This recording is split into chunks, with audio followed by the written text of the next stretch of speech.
1945년 4월 29일 미군이 다하우 강제 수용소를 해방했습니다. 몇 시간 후 여러 명의 독일 경비병이 미군에 의해 처형되었습니다. 일부는 구금되었고 다른 일부는 항복을 시도했습니다. 아무도 재판에 회부되지 않았습니다. 공식적으로 인정된 항복은 없었다. 수용소의 지휘 체계는 붕괴되었고 SS 대원들은 수감자들 사이에 섞여 있었다. 처형은 수용소 곳곳에서 눈에 띄는 조율 없이 자행되었다. 명확한 명령도 없었고 그에 따른 결과도 없었다. 다하우에 입성한 군인들은 무엇을 보았을까요? 무엇이 총격을 유발했을까요? 그리고 고위사령부는 왜 개입하지 않기로 했을까요? 죽음의 자동차 화재를 일으킨 발견. 1945년 4월 29일 미 제157보 병련대는 뮌헨으로 진격하던 중 성벽으로 둘러싸인 구역 옆에서 철도 호송대를 발견했습니다. 39량의 철도 차량이 독일군의 후퇴 기간 동안 버려져 선로 위에 주차되어 있었습니다. 마이클 톰슨 일병이 첫 번째 객차를 열었다. 그는 메스꺼운 악취에 휩싸여 즉시 뒤로 물러섰다. 그의 비명소리에 다른 병사들이 경각심을 느꼈고 그들은 그 안에 담긴 내용물을 발견하고는 전투에 대한 그들의 이해를 영원히 바꾸어 놓았다. 각 차량에는 수백 구의 시신이 마구잡이로 쌓여 있었다. 대부분은 누런 살갗으로 뒤덮인 해골이었고 줄무늬 제복을 입고 있거나 아예 벌거벗은 상태였다. 그들의 얼굴에는 고통스러운 표정이 역력했다. 벌어진 입, 움푹 꺼진 눈, 죽은 동료들을 움켜쥐고 있는 꽉 쥔 손. 호송대는 부헨발트에서 출발하여 4월 7일 히물러의 명령으로 대피했습니다. 공식 목적지는 수감자들을 재분배하기 위한 다하우였습니다. 연합군의 폭격으로 철도 체계가 붕괴되었습니다. 열차는 일주일 넘게 억류되었는데 플라우엔에서 3일, 호프에서 2일, 뉘른베르크 근처에서 4일을 억류했습니다. 음식과 물이 부족했던 수감자들은 첫날 밤부터 집단 사망했습니다. 나중에 발견된 생존자들은 극심한 갈증으로 시작되어 식인 풍습으로 변해가는 끔찍한 광경을 묘사했습니다. 가장 약한 자들, 즉 병자, 노인 그리고 아이들이 먼저 죽었습니다. 그들의 시신은 며칠 동안 산자들 사이에 남아 있었고 기차가 간헐적으로 앞으로 나아가면서 부패했습니다. 4월 28일 다하우에 도착했을 때 호송대는 2319의 시체와 180명의 위급한 생존자를 태운 상태였습니다. SS 경비대원들은 밤사이 차량을 버리고 도주했고 몇 시간 후 군인들이 그들을 발견할 예정이었습니다. 안치오와 론 계곡에서 단련된 157연대 참전 용사들에게 이는 새로운 차원의 공포를 의미했습니다. 로버트 헤이즈 상사는 아내에게 이렇게 썼습니다. 전투에서 많은 사람들이 죽는 것을 보았지만 항상 명예롭게 죽었습니다. 이번 일은 다릅니다. 산업 생산물로서의 죽음입니다. 반응은 즉각적이었다. 적의 포화 속에서도 철통 같은 규율을 보여주던 병사들이 토하기 시작했다. 다른 병사들은 울음을 터뜨렸다. 지미 마르티네즈 상병은 호송대에서 나와 3시간 동안 아무 말도 하지 않았다. 목격된 사건을 분류할 수 없는 상황에서 군기강은 무너졌습니다. 이들은 합법적인 사상자도 아니고 우발적인 민간인 희생자도 아니었습니다. 이는 산업적 효율성을 바탕으로 대량 학살을 초래하도록 설계된 시스템의 증거였습니다. 호송대 근처에서 체포된 SS 포로들은 더 이상 패배한 군사적 적으로 여겨지지 않았습니다. 그들은 학살의 직접적인 가해자가 되었습니다. 증거 앞에서 전투원과 범죄자의 구분은 사라졌습니다. 첫 번째 보복 행위는 조직적이지 않았습니다. 윌리엄 월시 중위는 독일 경비병 4명을 가장 무거운 짐을 실은 차량에 태웠습니다. 그는 그들을 10분 동안 시체 사이에 머물게 한 후 콜트 45구경 권총을 꺼내 차례로 머리 뒤쪽에 총을 쏘아 처형했습니다. 유진 슬레지 일병은 수십 년 후 이렇게 회상했다. 월시는 소리를 지르거나 화를 내지 않았습니다. 그는 차갑고 계산적이었고 마치 법원 명령을 수행하는 듯 했습니다. 아무도 그를 막으려 하지 않았습니다. 옳은 일이라고 생각했습니다. 동시에 다른 병사들은 서로 상의 없이 독일 포로들을 처형했습니다. 다니엘 머피 상사는 총살대를 이끌고 벽에 갇힌 경비병 6명을 사살했습니다. 프랭크 타워스 상병은 바알 총알탄을 사용하여 민간인 노동자들 사이로 도망치던 독일인 3명을 사살했습니다. 서로 다른 부대 소속 병사들이 아무런 조율 없이 저지른 이러한 행위는 빠르게 확산될 전례를 남겼습니다. 이 사건으로 기존의 군 형법이 일시적으로 정지되고 도덕적으로 정당하다고 판단되는 약식 재판으로 대체되었습니다. 조지 스티븐스 소령은 발견 후 1시간 만에 도착했습니다. 그는 정규 전투에서는 전례 없는 동요 상태에 빠진 병사들을 발견했습니다. 참모본부에 제출한 그의 보고서에는 전통적인 규율이 일시적이지만 완전히 무너졌고 그 자리에 즉흥적인 도덕규범이 들어섰다는 내용이 담겨 있었습니다. 통신대 사진들은 뉘른베르크에서 증거로 각 차량들을 기록해 두었습니다. 그러나 차량 문을 열고 죽음의 기운이 감도는 공기를 마시고 체계적인 학살의 증거를 접한 사람들이 받은 심리적 충격을 포착하는 데는 실패했습니다. 스파크스 대령은 자신이 전례 없는 상황에 직면해 있음을 인지했습니다. 데시데리오 대령에게 보낸 보고서에서 그는 상황이 표준 작전 범위를 넘어섰습니다. 대량 범죄로 보이는 상황에서 적군을 처리하는 방법에 대한 긴급 지침이 필요합니다. 라고 썼습니다. 그 답은 4시간 후 이미 사건은 돌이킬 수 없는 방향으로 흘러가고 있을 때 나왔다. 이 발견으로 인해 예정되었던 일상적인 방출은 전례 없는 심판으로 변했다. 명령 없이 항복하라. 마지막 SS 요새의 혼란스러운 함락. 다우로 향하는 길은 군사적 규약을 따르지 않았습니다. 포병 정찰도 포격 완화도 공식적인 협상도 없었습니다. 군은 누가 정당한 권한을 가지고 있고 누가 진짜 위협을 가하는지 판단하기 어려울 정도로 혼란스러운 상황을 헤쳐나갔습니다. 독일의 지휘체계는 며칠 전에 붕괴되었습니다. 1942년부터 사령관으로 재직했던 SS 오버스툼 반 퓨러 에두아르트 바이터는 4월 26일 비상명령을 내리지 않고 사임했습니다. 그는 징발된 차량에 소지품을 싣고 오스트리아로 향했고 그곳에서 그를 탈영병으로 간주한 동료 SS 장교들에 의해 처형될 예정이었습니다. 그들의 탈출로 다우는 공인된 권한을 잃은 채 남겨졌습니다. 이 사건의 책임은 소위에 해당하는 23세의 SS 하인리히 비커에게 있었습니다. 그는 서부 전선에서 초토화된 부대에서 2주 전 다하우에 전속되어 도착했습니다. 수용소에 대한 그의 지식은 피상적이었고 고참병들에 대한 그의 권한은 의심스러웠습니다. 위커가 유일한 장교는 아니었지만 책임을 질 의향이 있는 최고위 장교였다. SS 대위 클라우스 베르게는 제복을 벗고 수감자들과 어울리기로 했다. SS 상위 막시밀리안 베버는 가장 위험한 파일들을 챙겨 도망쳤다. 4월 28일 스위스 외교 문서를 가지고 독일 국경을 넘은 국제적십자위원회 ICRC 대표 빅터 마우러가 도착하면서 상황은 더욱 복잡해졌습니다.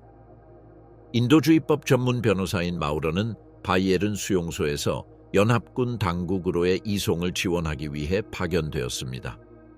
위커에서 마우러는 훈련 범위를 벗어난 책임에 짓눌린 한 장교를 발견했습니다. 4월 28일 밤 그는 3시간 동안 뮌헨에서 내린 존 더베 핸들룽 손더베 한룽 명령을 수행하지 말라고 설득했습니다. 이 암호화된 지시는 모든 수감자 증인을 체계적으로 제거하고 증거 서류를 파기하라는 것이었습니다. 마우러와 위커가 병원 시트로 만든 백기를 들고 등장하면서 항복 제안이 현실화되었습니다. 미군과 조우한 것은 4월 29일 오전 11시 30분 정문에서 75m 떨어진 지점이었습니다. 제412사단 부사령관 헤닝 린덴 준장은 전방 진지를 시찰하던 중 독일 협상단으로부터 정보를 받았습니다. 위커와 마우러와의 회동은 즉흥적으로 이루어졌고 형식적인 절차가 부족했습니다. 군 통역은 없었고 위커의 초보적인 영어와 마우러의 유창한 프랑스어로 소통이 이루어졌습니다. 린드는 제7군의 구체적인 지침 없이 항복을 받아들였다. 교범에는 재래식 군사시설에 대한 내용이 담겨 있었지만 강제 수용소 운영에 대한 규약은 없었다. 그의 결정은 실용적이었다. 장기 저항을 피하기 위해 즉각적인 항복을 받아들인 것이다. 그러나 항복에는 근본적인 법적 요소가 결여되어 있었습니다. 공식적인 의사록도 작성되지 않았고 포로 처우에 관한 조건도 정해지지 않았습니다. 점령군과 독일군 간의 책임 구분도 정해지지 않았습니다. 군축이나 권한 이양 절차도 정해지지 않았습니다. 더 큰 문제는 항복이 모든 독일군에게 적용되지 않았다는 점입니다. 위커가 협상하는 동안 약 560명의 SS 대원들이 뿔뿔이 흩어졌습니다. 많은 이들이 무기와 탄약을 보유하고 있었습니다. 다른 이들은 명확한 명령 없이 방어탑을 점거했습니다. 상당한 규모의 집단이 각자의 생존 전략을 택했다. 어떤 이들은 특유의 군복을 벗고 민간인 복장을 입었고, 어떤 이들은 초기 혼란 속에서 눈에 띄지 않기를 바라며 풀려난 포로들 사이에 섞이려고 애썼다. 이러한 분열은 위험한 전술적 모호성을 초래했습니다. 미군은 누가 항복에 참여했고 누가 위협적인 존재인지 판단할 수 없었습니다. 군복 표식이 부족하여 항복한 인원, 변장한 전투원, 그리고 탈출한 협력자를 구분하는 것이 불가능했습니다. 초기 보고에서는 산발적인 총격이 있었다고 언급했지만 그것이 조직적인 저항인지 고립된 경비병들의 필사적인 행동인지 아니면 목격자를 제거하기 위한 포로 처형인지는 확인할 수 없었다. 이러한 불확실성은 불완전 항복을 전제로 징역하던 병사들 사이의 긴장을 고조시켰다. 통제되지 않는 무장 세력에 대한 마우러의 경고는 이러한 인식을 더욱 증폭시켰습니다. 린든이 기록한 그의 정확한 말은 다음과 같았습니다. 모든 경비병에 대한 통제를 보장할 수는 없습니다. 명령에 상관없이 저항할 수 있는 집단이 있습니다. 발견된 문서들은 이러한 우려를 뒷받침했습니다. 4월 24일에서 27일 사이에 작성된 명령서는 최종 정화 절차, 즉 병든 수감자 이송, 기록 보관소 파기, 방어 진지 구축을 지시했습니다. SS 그룹펜피러 리하르트 글릭스의 또 다른 지시는 시설이 적의 손에 넘어가는 것을 막기 위한 극단적인 조치를 승인했습니다. 특히 우려스러운 것은 4월 27일자 메모로 인원을 오스트리아로의 대피에 필요한 필수 인원, 항복할 수 있는 소모품, 그리고 증언을 피하기 위해 제거해야 할 위험 인물의 3가지 범주로 구분했습니다. 이러한 분류는 항복 여부와 관계없이 표적 사살 계획을 시사했습니다. 항복 후 몇 시간 동안 무장 충돌이 계속되면서 상황은 더욱 복잡해졌습니다.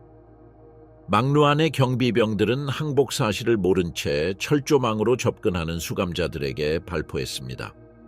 사전 명령을 수행하던 수감자들은 지하 벙커에서 자동 소총을 들고 나와 미군 정찰병들과 잠시 충돌하기도 했습니다.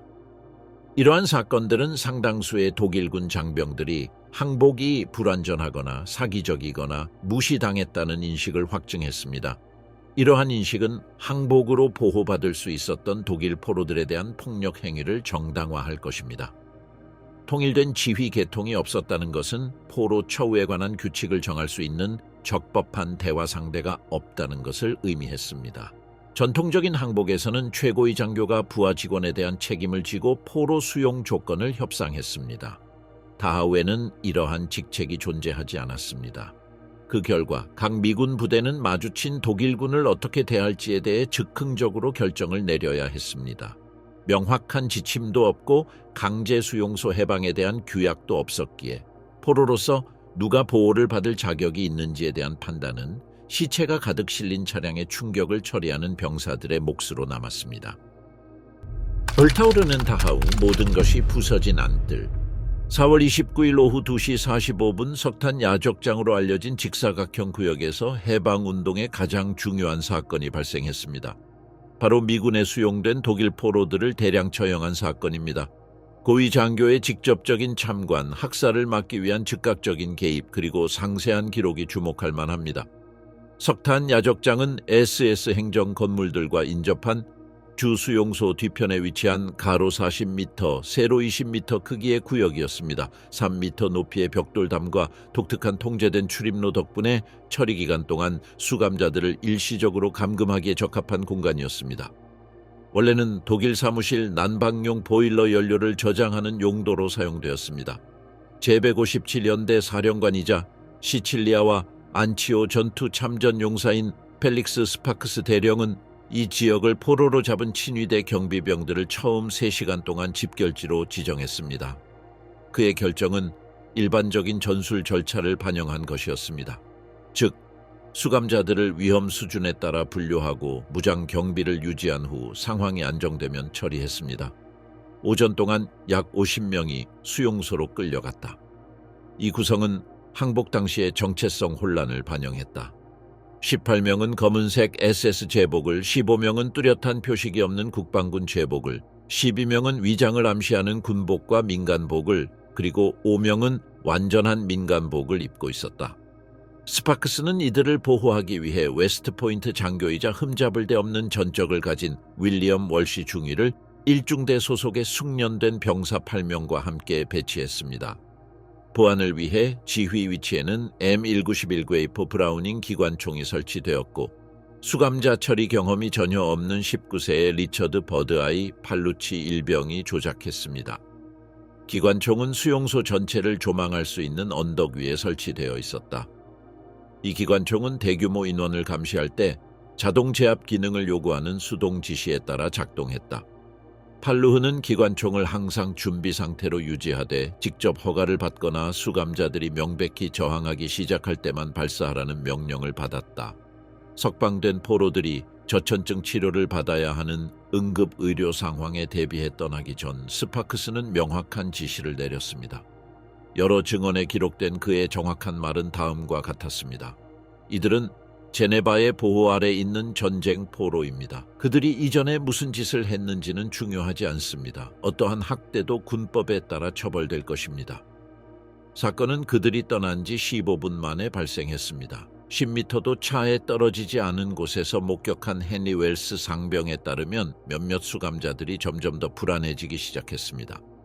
어떤 이들은 몸을 반쯤 일으키기도 했고 어떤 이들은 독일어로 큰 소리로 말을 주고받았으며 몇몇은 탈출구를 찾으려고 출구 쪽을 바라보았습니다. 나중에 그의 제복에 부착된 문서로 확인된 SS 하급 지도자 클라우스 데트머가 앉으라는 명령을 어기고 일어섰을 때 긴장이 고조되었습니다. 웰스에 따르면 데트머는 지시처럼 들리는 독일어 구절을 내뱉었습니다. 즉시 다른 4명의 수감자가 일어서는 자세를 취하기 시작했는데 이는 사전에 서로 협력했음을 암시하는 패턴이었습니다. 그 결정적인 순간에 결정적인 사건이 발생했습니다. 안뜰에서 200m 떨어진 북서쪽 탑에서 총성이 울려 퍼졌습니다. 그 원인은 결코 밝혀지지 않았습니다. 항복 명령을 받지 못한 독일군 경비병이었을 수도 있고 신원 미상의 표적을 저격한 미군 저격수였을 수도 있으며 버려진 탄약이 실수로 폭발했을 수도 있습니다. 수감자들이 연루된 긴박한 상황에 경험이 부족하고 진정한 위협적인 움직임과 정상적인 불안 징후를 구분하지 못했던 팔루흐는 독일군의 움직임과 외부 총격이 합쳐진 것을 조직적인 탈출 시도 또는 반란으로 해석했습니다.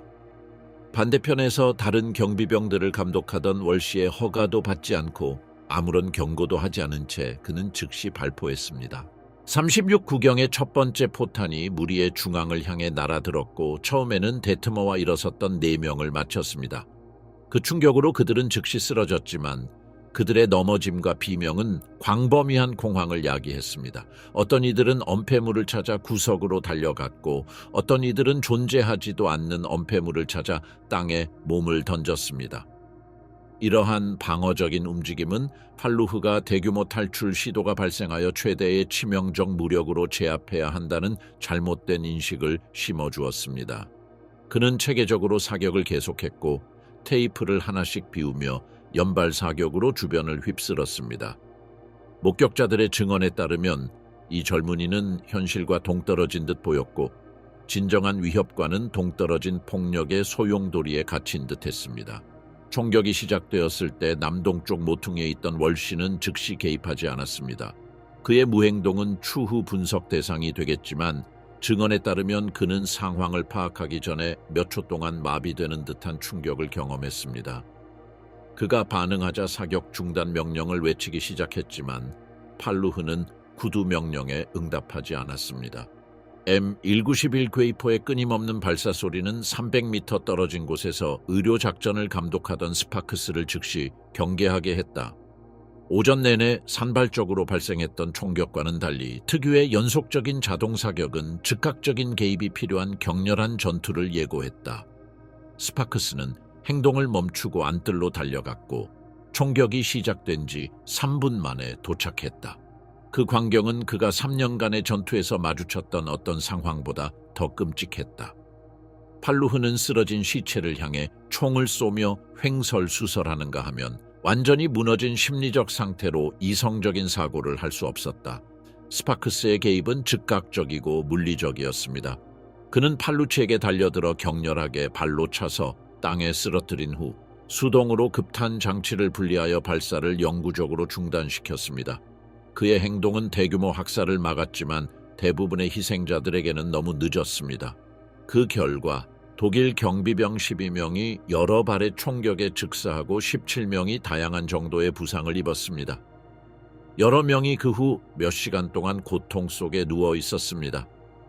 이 장면은 어떤 맥락에서든 충격적인 학살을 보여주었지만 정식 구금 중이던 항복한 수감자들이 연루되었을 때는 더욱 충격적이었습니다. 스파크스의 반응은 즉각적이고 의례적이었습니다. 그는 부상자 전원에게 긴급 치료를 지시하고 팔루크를 정신과 검사를 위해 격리했으며 월시를 조사가 진행되는 동안 일시적으로 해고하고 위험 요소가 없는 상세한 보고서를 작성했습니다. 공식적인 분류는 미군에 의해 구금된 비전투원 수감자에 대한 허가받지 않은 치명적 무력 사용으로 명확하며 국제군사법 위반을 공개적으로 인정한 것입니다. 팔루흐의 건강검진 결과 극심한 피로감과 급성 심리적 쇼크가 나타났습니다. 전문가들은 과거 잔혹 행위에 대한 노출이 정신적 불안정을 초래했으며 이러한 불안정성은 압박감 속에서 나타났다고 진단했습니다. 이 검진은 법적 절차를 피하는 데 결정적인 역할을 할 것입니다. 찰스 벤필 장군은 전체 보고서를 받았습니다. 그의 평가는 실용적이었습니다. 개별적인 행위였고 계획되지 않았으며 정해진 명령에 반하는 것이었으며 사령부의 개입으로 중단되었다는 것입니다. 이러한 특성으로 인해 이 사건은 체계적인 위반이 아닌 보안 사고로 분류될 수 있었습니다. 이 사건의 가장 큰 특징은 바로 지휘관의 존재와 이를 막기 위한 개입입니다. 스파크스는 사건을 은폐하지 않았습니다. 그는 자신이 저지른 위법 행위라고 솔직하게 보고했습니다. 해방된 자들의 복수, 카포족이 심판을 받을 때 군인들이 독일 경비병들을 상대로 보복을 가하는 동안 막사에서는 또 다른 형태의 즉결 재판이 진행되고 있었습니다.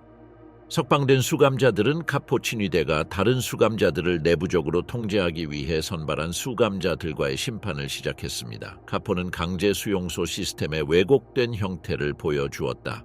그들은 일반 주민들에 대한 행정, 통제, 억압 기능을 수행하도록 선발된 수감자들이었다. 엄격한 질서 유지, 강제 노동 조직, 식량 배급, 그리고 실험이나 처형 대상 선정에 참여하는 대가로 그들은 생존과 죽음을 가르는 특권을 누렸다. 즉 추가 식량, 더 잘 보존된 의복, 간헐적인 위생시설 이용, 덜 붐비는 수용시설, 그리고 더 높은 생존 가능성이었다. 대부분은 오랜 적응 과정을 거쳐 희생자에서 사형 집행인으로 변했습니다. 이 과정은 생존을 위한 기본적인 욕구에서 시작되었지만 억압자들과의 심리적 동일시로 발전하여 동료 피해자들에게 극심한 폭력을 행사할 수 있게 되었습니다. 많은 이들이 독일 경비병들의 가장 냉혹한 폭력을 능가하는 개인적인 가학성을 발전시켰습니다. 15번 막사의 카포이자 저천 실험 대상 수감자 선발 책임자였던 프란츠 코지엘은 겨울밤에 허약한 수감자들에게 담요를 주지 않고 얼어붙은 땅에서 벌거벗고 자도록 강요하는 등 고문 시스템을 개발했습니다. 코지엘의 방법은 실험 대상을 지속적으로 공급하는 데 도움이 되었습니다. 화장터 분견대의 폴란드 카포였던 스타니스와프 그제슈크는 식량 배급을 성적 갈취로 악용하여 여성 수감자들이 자녀를 살릴 만큼 충분한 식량을 얻기 위해 그의 요구에 굴복하도록 강요했습니다. 이를 거부하는 수감자들은 굶어 죽을 정도로 식량이 줄었습니다. 연합군이 도착하면서 카포들은 해방된 수용소에서 더욱 취약한 표적이 되었습니다. 도망치거나 미국 당국에 항복할 수 있었던 독일 경비병들과는 달리 카포들은 자신들의 범죄를 잘 아는 수감자들 사이에 갇혀 있었습니다. 신원 확인은 즉각적이었고 생존을 위한 수년간의 관찰을 반영하는 정밀함으로 이루어졌습니다. 수감자들은 친척들을 골라낸 자, 말기 환자를 위한 약을 훔친 자, 보호를 대가로 여성을 강간한 자, 사소한 잘못으로 아이들을 때려 죽인 자를 생생하게 기억했습니다. 최초로 기록된 사건은 오후 1시 20분 7번 막사에서 발생했습니다. 헝가리인 수감자 8명이 식수 배급을 담당했던 카포 요제프 바모스 제이 오셉 바몬을 찾아냈습니다. 그는 2년 동안 귀중품을 받고 깨끗한 물을 팔아넘기며 돈을 내지 못하는 사람들은 탈수증으로 죽임을 당할 것이라고 비난했습니다. 헝가리인들은 그를 공동 화장실로 끌고 갔고 그곳에서 그는 질식사할 때까지 배설물에 잠겼습니다. 동시에 테살로니키에서 온 유대인 생존자들은 12번 막사에서 아우슈비츠로 이송될 300명이 넘는 동포들을 선별하는 데 도움을 준 그리스인 카포 디미트리오스 파파도플로스를 처형했습니다. 그들은 매트리스에서 꺼낸 밧줄을 이용해 그를 천천히 목을 졸랐고 각 희생자의 이름을 상기시키며 20분 동안 고통을 더했습니다. 여성 수용구역에서 폴란드 수감자들은 SS가 여성들을 매춘에 동원했던 비밀 사창가를 운영했던 카포 이레나 코발스카를 찾아냈습니다. 코발스카는 강제 매춘을 피해 자살을 시도한 여성들을 신고하는 시스템을 구축하고 경고 차원에서 공개 처형을 약속했습니다. 폴란드 여성들은 유리 파편을 사용하여 그녀의 가죽을 산 채로 벗겼는데 이는 그녀가 독일 경비병들에게 제안했던 고문 방식을 그대로 재현한 것이었습니다. 222연대의 피터 갈라리 상사는 근무 중 목격한 처형 장면을 일기에 기록했습니다. 4월 29일자 일기에는 병원 책임자였던 오스트리아인 카포 안톤 밀러의 사망이 기록되어 있었는데 그는 치료를 구실로 페놀을 치사 주사하여 500명이 넘는 수감자를 살해한 혐의를 받고 있었습니다. 밀러는 그의 선택에서 살아남은 수감자 의사들에게 붙잡혔다. 그들은 그를 수술실로 데려가 수술대에 고정시켰다. 수술대는 그가 희생자들을 제압할 때 사용했던 것과 같은 끈으로 고정되었다. 그들은 마취도 없이 그가 의식이 있는 수감자들을 대상으로 수개월 동안 시행했던 것과 같은 점진적 절단 실험을 그에게 시행했다. 그의 연구를 특징짓던 것과 같은 과학적 가학성을 가지고 각 단계를 기록한 것이다. 의무대장 마커스 스미스는 장기간의 고문 흔적이 있는 최소 17구의 시신을 기록했는데 이 시신들은 모두 특유의 잔혹함으로 인해 카포로 확인되었습니다. 수법은 범죄의 전문 분야에 따라 달랐습니다. 독극물을 투여한 자는 독살되었고 교사를 시도한 자는 교살되었으며 조직적으로 구타한 자는 구타로 사망했습니다. 폭력은 복수를 넘어 의례화된 상징적 정의로 이어졌습니다. 각각의 처형은 카포가 다른 수감자들에게 사용했던 수법을 구체적으로 재현하여 생존자들이 수년간의 자연적인 권력관계 역전으로 인해 깨진 균형을 회복하는 데 필수적인 도덕적 균형을 만들어냈습니다. 미국의 대응은 고의적인 방관이었습니다. 수감자 처우와 민간인 보호 훈련을 받은 군인들은 여러 차례 처형을 목격하면서도 그들을 저지하거나 기록하거나 보고하려는 시도조차 하지 않았습니다. 이러한 방관은 무지의 결과가 아니라 의식적이고 도덕적으로 계산된 결정이었습니다. 군인들은 군법의 형식적인 법적 고려를 초월하여 정당한 정의가 존재한다는 것을 이해했습니다. 그들은 그 안에서 작동했던 끔찍한 시스템을 목격했고 피해자와 가해자를 파악할 수 있었습니다. 또한 협력자들을 보호하기 위해 개입하는 것은 이미 수년간 체계적인 고문을 겪어 온 사람들에게 두 번째 희생자가 될 수 있음을 인지했습니다. 잭 할로웰 중위는 이 암묵적인 협력에 대해 의미심장한 증언을 제공했습니다. 4월 29일 오후 빌렘 판데르 베르크 박사라고 자신을 밝힌 네덜란드인 수감자가 다가와 숨어 있을지도 모르는 독일 경비병들로부터 자신을 보호하기 위해 무기를 달라고 요청했습니다. 할로웰은 그의 진짜 의도를 조사하거나 적절한 절차에 대해 상의하지 않고 압수된 루거를 그에게 건넸습니다. 몇 시간 후 그는 반데르베르크가 그 무기를 사용하여 안락사 대상 환자를 선별한 하인리히 스톨츠, 살아있는 수감자로부터 치과용 금을 추출한 루돌프 캠퍼, 그리고 아이들에게 치사 주사를 맞은 클라우스 베버 등 3명의 의료 카포를 찾아내 처형했다는 사실을 알게 되었습니다. 반데르베르크의 전략은 충동적인 복수를 넘어선 정교함을 보여주었다. 그는 각 카포를 개별적으로 추적하여 이름이 적힌 희생자 명단을 제시하고 그들이 사용했던 것과 동일한 방법으로 처형했다. 이러한 역학관계는 해방된 수감자들과 어울리려 애쓰던 하급 독일 경비병들에게까지 확대되었습니다. 어떤 이들은 독특한 제복을 벗고 사망한 수감자들의 옷을 입었지만 생존자들의 기억은 놀라울 정도로 정확했습니다. 화장터 구역에서 소련 포로들은 러시아 포로들의 처형을 감독하는 하급 지도자 운터샤퓨러 비렐름 브레너를 알아봤습니다. 브레너는 러시아 포로들의 머리 뒤쪽을 총으로 쏘아 죽였습니다. 브레너는 줄무늬 제복을 입고 석방된 포로들 사이에 섞여 있었지만 그의 직접적인 명령으로 형의 처형을 목격했던 생존자 이반 페트로프가 그를 알아보았습니다. 소련군은 브레너를 아침 수술로 아직 따뜻해진 주 화장터로 데려가 산채로 연소실에 넣었다. 그의 비명소리는 몇 분 동안 들렸다.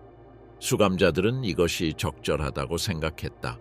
브레너가 부상당했지만 아직 숨이 붙어있는 수감자들을 화장터에 도착했을 때 산채로 불태우라고 명령했기 때문이다. 군인들은 정교한 도덕적 이해를 드러내는 주장으로 불개입을 정당화했습니다. 수감자들은 고문자에게 책임을 물을 합법적인 도덕적 권리가 있었습니다. 어떠한 공식적인 사법제도도 그토록 중대한 범죄를 처벌하기에 부적절할 것입니다. 보복을 중단하는 것은 잔혹 행위를 저지른 명백한 가해자를 보호하는 것을 의미할 것입니다. 스파크스 대령은 수감자 처형에 대해 다른 입장을 취하며 안뜰에서 총격을 막기 위해 개입했던 것과 대조를 이루었습니다. 그는 개입하지 않고도 여러 사건을 목격했다고 인정하며 이 조직적인 지옥의 운영에 자발적이고 체계적으로 참여한 사람들을 보호할 적절한 도덕적 틀이 없었다고 설명했습니다. 이러한 보복의 규모는 공식적으로 기록된 적이 없습니다. 이후 추산에 따르면 처음 24시간 동안 40명에서 70명의 카포가 처형된 것으로 추정됩니다. 이 외에도 석방된 수감자들 사이에 숨어 탈출을 시도하다 적발된 약 20명의 독일군 하급 경비병도 있었습니다. 공식 보고서는 작전상 중요한 측면, 즉 석방된 수감자 수와 그들의 건강 상태, 응급의료시설의 조직, 향후 재판을 위한 시설 문서화, 그리고 전염병 예방을 위한 공중보건 조치 시행에 초점을 맞췄습니다. 카포와 하급 경비병의 사망은 군 개입이 필요하지 않은 내부 문제로 분류되어 체계적으로 제외되었습니다. 이러한 기록 부족은 역사학적 재구성을 복잡하게 만들었다. 개인적인 증언, 개인 일기, 그리고 이후의 인터뷰를 통해서만 협력자들의 처형이 해방 당시 폭력의 중요한 측면을 차지했음을 확인할 수 있었다. 심판은 강제 수용소 시스템 자체 내에서 발전된 도덕 규범에 따라 운영되는 일종의 정의를 드러냈습니다. 수년간의 굴욕과 공포를 겪어 온 이들에게 권력 관계를 뒤집을 기회는 단순한 복수가 아니라 회복된 인간성에 대한 근본적인 재확인을 의미했습니다. 높은 영역의 침묵하라는 명령. 다하우에서 벌어진 폭력 사태는 미 육군 지도부에 6시간 만에 알려졌습니다. 사상자 추산과 처형 방법을 포함한 약식 처형에 대한 자세한 보고서는 4월 29일 자정 전에 미 7군에 전달되었습니다. 아이젠하워는 기밀 채널을 통해 이 사실을 통보받았습니다. 자세한 문서, 현장에 있던 경찰관들의 직접적인 증언, 명확한 증거를 보여주는 사진에도 불구하고 고위사령부는 의식적으로 제도적 결정을 내렸습니다. 즉 책임자에 대한 법적 절차를 시작하지 않고 개인의 책임을 입증할 수 있는 예비 조사조차 하지 않기로 한 것입니다. 이러한 결정은 무지나 부주의에서 비롯된 것이 아니라 국제적으로 매우 복잡한 법적, 정치적, 외교적, 상징적 요소를 포함한 전략적 고려사항의 복잡한 과정에서 비롯되었습니다. 아이젠하워가 4월 30일 오전 8시에 워싱턴 합동참모본부에 보낸 첫 보고서는 의도적으로 모호한 표현을 사용했는데 이는 후에 표준이 되었습니다.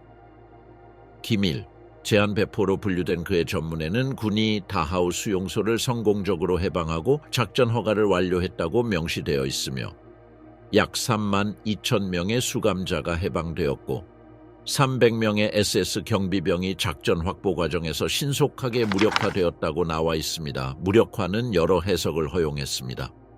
성공적인 포획, 저항과의 전투 중 정당한 사상자 발생, 또는 즉결, 처형 등이지만 실제 상황은 명시하지 않았습니다. 이러한 표현은 관련 사실을 보고해야 하는 규제 의무를 충족하는 동시에 다른 작전을 복잡하게 만들거나 미국의 도덕적 위상을 훼손할 수 있는 문제를 야기하지 않았습니다. 동시에 아이젠하워는 발견된 상황에 대한 철저한 기록을 명령했습니다. 통신대 팀들은 해당 시설의 모든 측면을 기록하라는 명확한 지시를 받았습니다. 부분적으로 탄 유해가 있는 가동 중인 화장터, 시체를 실은 철도 차량, 의학실험 시설, 죽어가는 수감자들로 가득 찬 막사, 그리고 집단 학살의 조직적인 본질을 기록한 파일들까지 말입니다. 의회 대표단들은 증거를 확인하기 위해 군용기를 타고 서둘러 공항으로 이동했습니다. 공인 기자들은 신속 전송 시설을 통해 무제한 출입이 허용되었습니다. 나치의 참상을 기록하는 데 이처럼 자원을 집중함으로써 우선순위가 정해졌습니다. 해방군의 잠재적인 침해 행위가 아닌 적의 범죄에 모든 주의를 집중시키는 것이었습니다.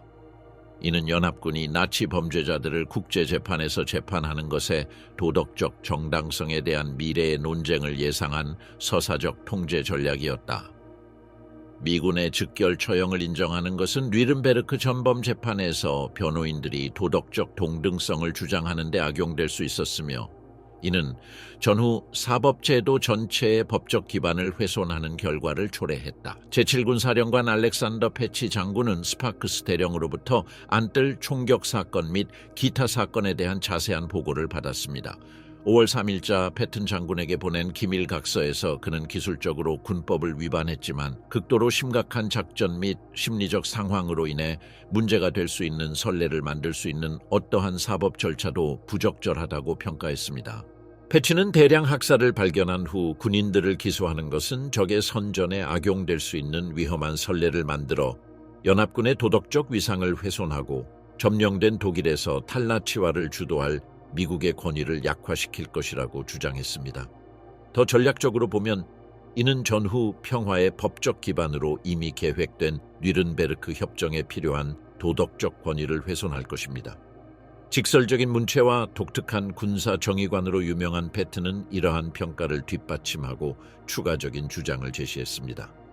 비밀리에 주고받은 서신을 통해 드러난 그의 추론은 실질적인 고려사항과 전쟁 및 전투의 도덕성에 대한 신념을 결합했습니다.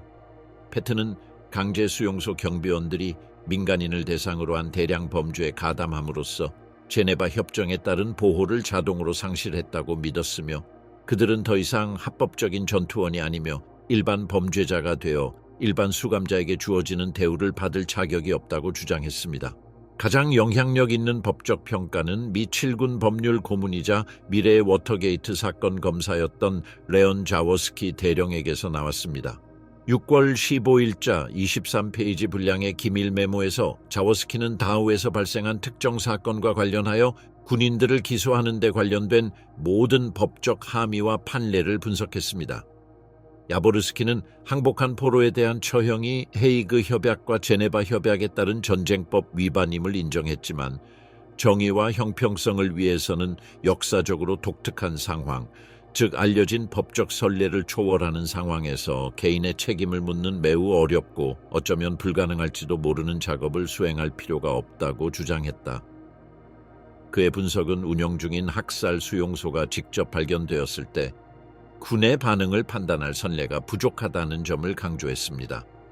정규군 간의 재래식 전투를 위해 개발된 기존의 군사 규범은 전문 군인들이 산업적 효율성을 바탕으로 조직적인 대량 학살이 자행되었다는 증거에 갑자기 직면하는 상황을 고려하지 않았습니다.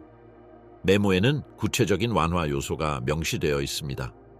공식적으로 항복을 인정하지 않아 포로의 법적 지위에 대한 모호함이 발생함, 무장한 독일군의 지속적인 주둔으로 활발한 전투 상황이 유지됨, 발견에 따른 즉각적인 심리적 영향으로 통상적인 군사적 대비 수준을 넘어섬, 계획적인 범죄와 계산된 범죄를 구분함, 고위 장교가 처형을 중단시키기 위해 직접 개입하여 이것이 공식 정책을 구성하지 않음을 입증함. 둘 다 순전히 법적인 관점에서 처형을 기술적으로 정당화하지는 않았지만 역사적으로 전례가 없는 엄청난 압력 하에서 행동한 군인들을 기소하지 않기로 한 결정을 도덕적으로 이해하고 행정적으로 정당화할 수 있는 맥락을 제공했습니다. 이러한 입장은 2000년 6월 합동참모본부의 지시에 따라 모든 행사를 사법 절차, 형사수사 또는 징계 검토 없이 행정적으로 종결하고 향후 미국에 대한 적대 세력이 사용할 수 있는 위험한 기록을 만들 수 없도록 규정함으로써 구체화되었습니다. 이 결정은 언론에 공식 발표나 입장 표명을 하지 않고 기밀 채널을 통해 신중하게 전달되었습니다. 향후 외교 정책의 필요에 따라 유연성을 허용할 수 있도록 통제된 모호성을 유지하는 것이 목표였습니다. 공식 기록에 사용된 용어는 이러한 통제된 모호성 정책을 반영했습니다. 미칠군 보고서, 국방부 보고서, 그리고 행정문서는 중립적인 표현을 사용하여 사건을 분류했습니다. 경비작전 중 무단 무력 사용과 예외적인 상황에서 적대 세력 무력화, 객관적인 경비작전 중 통제 사건, 현장에서 해결된 비표준 상황 등이 그것입니다. 이러한 표현은 변호사, 언론인 또는 외국 정부가 전후 국제 문제에서 미국의 도덕적 권위에 의문을 제기하는 데 사용할 수 있는 처형, 학살, 전쟁 범죄 또는 협약 위반과 같은 타협적인 용어를 피했습니다. 관련 병사들은 행정 재량에 따라 처리되었습니다. 야전 사수는 전투 부적격 판정을 받고 형사 고발 없이 정신과 검사를 위해 이송되었습니다. 월신은 전선에서 떨어진 행정 업무로 재배치되었고 눈에 띄는 징계 절차 없이 계급을 유지했습니다. 다른 병사들은 연구 기록에 기록되지 않은 채 이송되었습니다. 이러한 접근 방식은 향후 조사나 관련 소송에서 문제가 될 수 있는 문서를 작성하지 않고도 위반 사실을 암묵적으로 인정할 수 있도록 했습니다. 군인들은 같은 행위를 반복할 가능성이 있는 상황에서 제외되었지만 나치 범죄자들을 위한 변호사가 활용할 수 있는 법적 선례를 확립하거나 문서를 생성하는 절차는 마련되지 않았습니다. 스파크스는 규율을 피했을 뿐만 아니라 그 후 승진했습니다. 총격을 막기 위한 그의 개입은 극한 상황에서 책임감 있는 리더십으로 해석되었습니다. 그의 보고서는 규율 위반을 인정하면서도 그 위반이 계획되지 않은 것이었으며 이를 제한하기 위한 그의 개입을 강조했습니다. 침묵의 정책은 수십 년 동안 지속되었습니다. 기자들이 다우에서 즉결 처형이 있었을 가능성에 대해 질문했을 때 국방부의 공식 답변은 이런 종류의 사건에 대한 문서화된 기록은 없다였습니다. 이러한 입장은 1989년 스파크스가 육군 군사사 센터와의 인터뷰에서 공식적으로 이를 처음으로 인정할 때까지 유지되었습니다. 해방 50주년이 되던 1995년에 문서가 기밀 해제되면서 고위사령부는 처음부터 이 사실을 알고 있었지만 의도적으로 행동하지 않기로 결정했음이 확인되었습니다. 패치, 자워스키, 그리고 다른 장교들의 메모는 행정적 종결로 이어진 심해 과정을 드러냈습니다. 시칠리아 비스카리에서 미군이 이탈리아와 독일 포로를 처형한 혐의로 기소된 것과 같은 다른 학살 사건들과 달리 다우는 특별한 고려가 필요한 독특한 상황으로 취급되었습니다. 최종 평가는 학살 수용소 발견에 대한 반응으로 군인들을 기소하는 것은 전통적인 군사적 대비를 초월하는 상황에서 인간 행동에 대한 비현실적인 기대를 형성할 수 있다는 것이었습니다. 이 사건은 극심한 심리적 상황에서 저질러진 군의 위법 행위를 어떻게 처리해야 하는지에 대한 국내적 선례를 제시했으며 어떤 상황에서는 반드시 소송 가능한 제도적 실패로 간주되지 않고도 가장 신중하게 훈련된 규율을 어길 수 있다는 인식을 반영했습니다. 기능적 지옥, 연합군이 도착하기 전에 다우, 군법으로 훈련받은 군인들이 항복한 수감자를 처형한 이유를 이해하려면 다우가 해방 당시 어떤 곳이었는지 살펴보는 것이 필수적이다. 다우는 완전히 가동되는 산업적 죽음의 기계였으며 나치 국가의 인종적, 정치적, 우생학적 기준에 따라 인간을 비인간화하고 범죄적 의학 실험을 자행하고 대량 학살을 자행하기 위해 설계된 체계적인 단지였다. 다우는 히틀러가 집권한 지 47일 후인 1933년 3월 22일에 설립된 제3제국 최초의 공식 강제 수용소였습니다. 당시 뮌헨 경찰서장이자 훗날 강제 수용소 제도의 설계자가 된 하인리히 힘러는 직접 수용소 개소를 발표하며 이 시설을 독일 국민을 반체제 세력으로부터 보호하기 위해 설계된 최초의 정치범 강제 수용소라고 설명했습니다. 처음에는 공산주의 지도자, 사회민주당 지도자, 저명한 노동조합원, 그리고 비판적인 지식인 등 직접적인 반대자들을 위한 임시 구금시설로 구상되었지만 그 기능은 더욱 음흉한 것으로 변했습니다. 12년간 운영되는 동안 SS는 유럽 강제 수용소 네트워크 전반에 걸쳐 시행될 심리적 통제, 과학적 고문, 그리고 효율적인 학살 방법을 개발, 완성, 체계화하는 실험실이 되었습니다. 이 수용소는 후에 아우슈비츠, 트레블링카, 소비보르, 베르겐벨젠을 관리하게 될 SS 토텐코프베르반대, 죽은 해골 부대의 훈련소 역할을 했습니다. 심리적 굴욕 기법부터 대량 처형 절차에 이르기까지 개발된 방법들은 공식 지침서에 명문화되어 운영 기준으로 시스템 전반에 배포되었습니다. 1933년부터 1945년까지 20만 명이 넘는 사람들이 공식적으로 수감자로 등록되었습니다. 이 수치는 전체 인구의 극히 일부에 불과하며 등록 없이 즉시 처형된 사람들, 호송 중 사망한 사람들, 즉시 처형을 위해 이송된 사람들, 그리고 아무런 설명 없이 기록에서 실종된 수천 명은 포함되지 않았습니다. 수용소는 정권의 변화하는 필요에 따라 정치범 수용소, 강제노동시설, 범죄의학실험시설, 그리고 대량 학살시설을 결합한 다기능 복합시설로 기능했습니다. 이러한 변화는 나치즘이 전통적인 권위주의 체제에서 전례 없는 대량 학살 기계로 변모하는 과정을 반영했습니다. 이러한 기반 시설은 산업적 죽음으로의 진화를 반영했습니다. 사망률의 급격한 증가를 감당하기 위해 1940년에 건설된 최초의 화장터는 1942년에 전문 엔지니어들이 설계한 바라콘 X로 대체되었습니다. 이 시설에는 24시간 교대 근무로 매일 159의 시신을 소각할 수 있는 4개의 대용량 산업용 용광로가 포함되었습니다. 이 오븐 옆에는 특수 환기 시스템과 밀폐 장치를 갖춘 완벽한 기능을 갖춘 가스실이 건설되었습니다. 대량 학살을 위한 체계적인 사용은 여전히 역사적 분석의 대상이지만 의학적 감독하에 치클론 B를 이용한 특정 목적의 처형 및 다양한 화학물질 농도의 생리적 효과를 연구하기 위한 실험에 사용되었다는 명확한 기록이 남아 있습니다. 온전하게 발견된 회계 기록은 학살이 산업적인 규모였음을 드러냈습니다. 1945년 4월 한 달 동안 기록 보관소는 4,000건 이상의 처리, 처형이나 목록화된 사망을 뜻하는 관료적 완고 거법을 기록했는데 연합군이 도착하기 전 주에는 매일 259의 시신이 처리되는 등 최대 기록을 세웠습니다.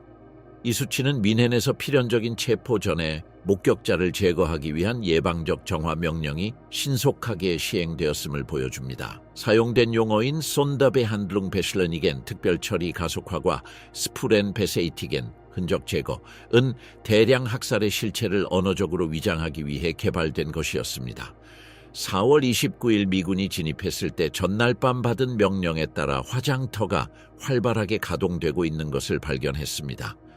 막시밀리안 그라브너와 그의 존데르 코만도 팀이 이끄는 기술진은 증거를 인멸하기 위해 연합군이 도착할 때까지 계속해서 화장을 진행하라는 지시를 받았습니다.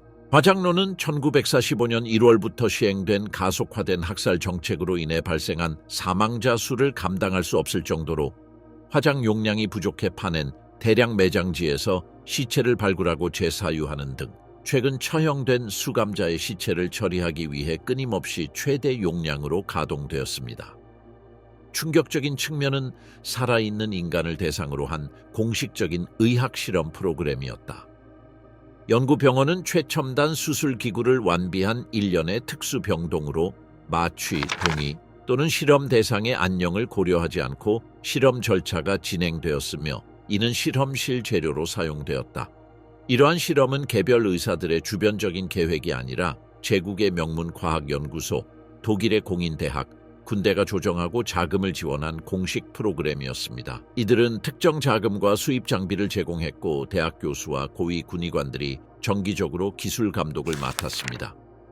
루프트바페 의학연구소의 감독하에 지그문트 라셔 박사가 지휘하고 공군성이 자금을 지원한 저천 실험에서는 선정된 수감자들을 22도 사이로 유지되는 얼음물 탱크에 체계적으로 담그는 방식으로 극한의 추위에 대한 저항력 한계를 연구하고 북극 환경에서 추락한 조종사를 위한 소생술 기술을 개발했습니다. 과학적으로 타당한 결과를 보장하기 위해 젊고 건강한 수감자 중에서 선발된 실험 대상들은 의식을 잃거나 사망할 때까지 격리되었으며 의료진은 생체 신호, 생리적 반응, 천 변화, 그리고 정확한 생존 시간을 기록했습니다. 데이터는 통계적으로 정리되어 루프트바페 연구소로 보내져 향상된 생존 장비 개발을 지원했습니다. 대기압 실험은 고고도 환경과 우주의 진공 상태를 정확하게 시뮬레이션하기 위해 항공기 산업 규격에 따라 제작된 감압실을 사용했습니다. 수감자들은 심각한 공기 색전증, 경련, 그리고 질식사까지 2만 미터에 해당하는 압력에 노출되었으며 급격한 감압의 생리적 영향이 연구되었습니다. 전문적인 영화 장비를 사용하여 진행성 고통 동안의 생리적 반응을 기록하고 연구 자료로 보관하고 항공의학연구소로 보내 민간 및 군의관이 분석할 수 있도록 시각적 기록을 남기기 위해 이러한 과정을 자세히 촬영했습니다. 내무부의 승인을 받고 베를린의 로베르트 코흐 연구소와 협력하여 클라우스 슐링 박사가 이끄는 말라리아 프로그램에서는 독일 제약산업에서 개발한 합성 키닌, 아테브린 및 기타 항말라리아제를 이용한 실험적 치료의 효과를 테스트하기 위해 수감자들에게 다양한 종류의 플라스모디움, 말라리아 필라스모디움 에팔치파룸더와 비박스 바이박사를 의도적으로 감염시켰습니다. 수년간의 연구 기간 동안 1000명이 넘는 수감자가 실험 대상으로 사용되었는데 이들 대부분은 감염 합병증이나 치사율과는 무관하게 투여된 화학치료의 독성으로 사망했습니다. 연구 결과는 과학적 지식에 대한 정당한 기여로 독일 의학 저널에 게재되었습니다. 카이저 비렐름 인류학 연구소와 협력하여 진행된 대량 불임화 실험은 인종적으로 열등하다고 여겨지는 정복된 집단에 대한 우생학 프로그램 시행 방법을 시험했습니다. 고강도 X선 질산은을 비롯한 부식성 물질을 주입한 화학물질 주사, 그리고 신속한 대량 투여를 위해 개발된 외과 수술 기법을 체계적으로 활용하여 점령지의 수백만 명에게 적용할 수 있는 기술을 개발했습니다. 발견된 행정문서에는 베를린의 과학당국과의 정기적인 서신, 전체 통계 분석을 포함한 결과에 대한 주간 기술 보고서, 계획된 연구를 위한 추가 인적 자원에 대한 관료적 요청, 독일 대학과 병원에서 수입한 장비에 대한 세부 예산이 포함되었습니다.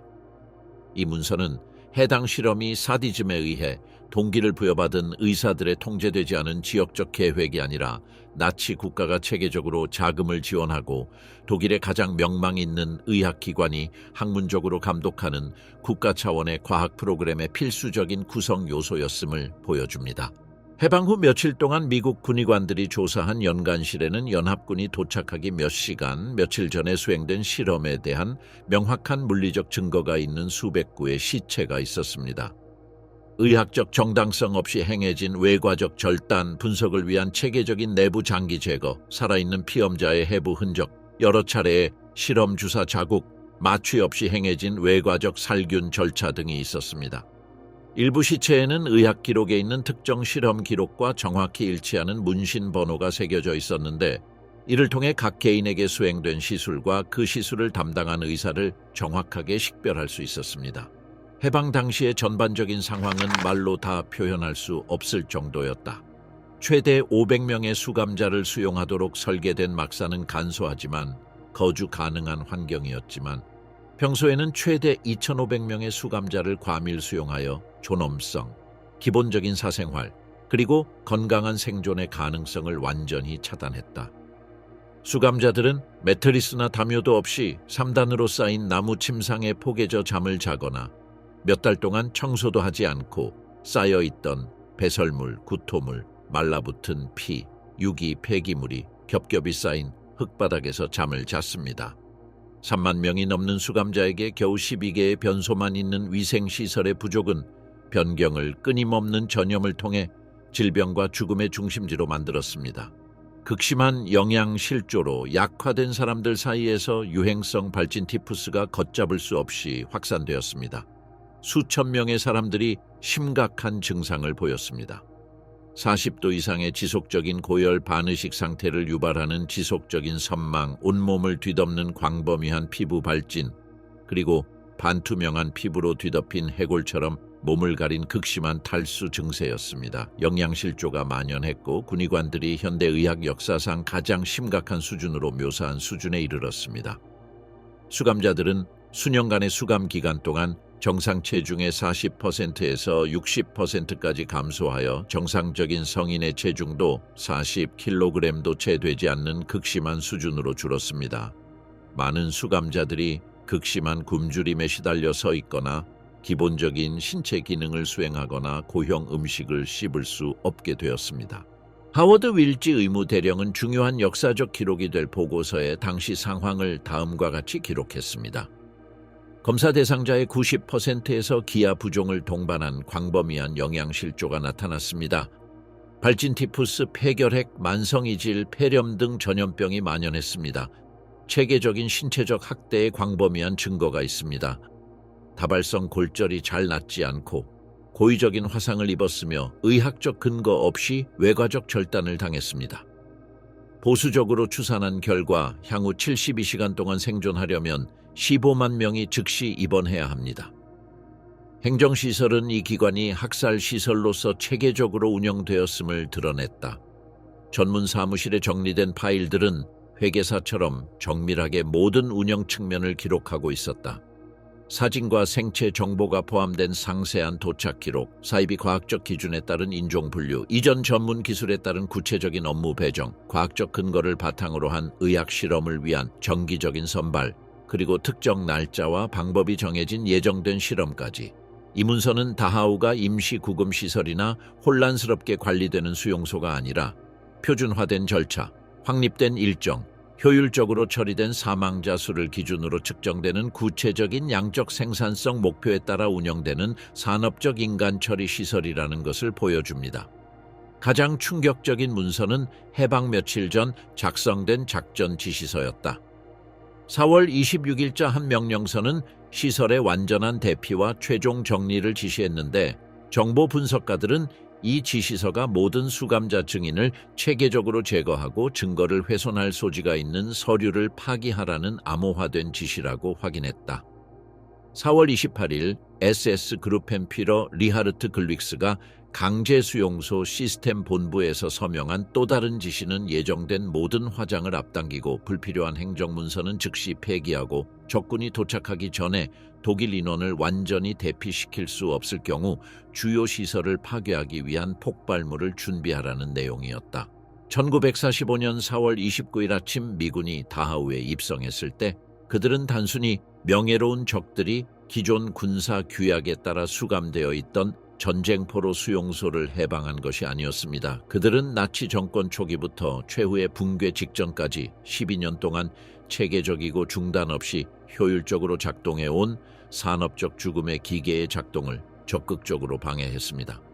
화장터에서는 정해진 일정에 따라 시체를 태우고 처리하고 있었고 의학 실험은 예정된 과학적 절차에 따라 계속 진행되었으며 의료진의 감독해 매일 처형이 이루어졌고 연합군이 도착하기 전에 증거를 제거하기 위해 기술 인력이 시간을 다해 최종 정리 명령을 부분적으로 실행하고 있었습니다. 이처럼 객관적이고 완벽하게 기록된 현실은 미군 병사들이 시설 진입 후 결정적인 시간 동안 보인 즉각적인 반응을 이해하는 데 필수적인 맥락을 제공합니다. 그들은 문명 국가 간에 정립된 전쟁 관례에 따라 명예로운 적들이 항복한 패배한 군사시설에 들어간 것이 아니라 발견 순간까지 산업적 대량 학살이 계속 자행되었던 활발한 범죄 현장에 들어섰습니다. 다우가 완전히 가동되는 학살 수용소라는 사실이 밝혀지면서 병사들은 수년간 벌여온 갈등의 본질에 대한 인식을 근본적으로 그리고 돌이킬 수 없게 변화시켰습니다. 이 전쟁은 정치적 목적이 제한적인 국가 군대 간의 전통적인 전쟁이 아니라 서구 문명의 기본 원칙과 인류 역사상 전례 없는 수준의 체계화에 도달한 산업화된 야만 체제 사이의 실존적 대립이라는 사실을 깨달았습니다.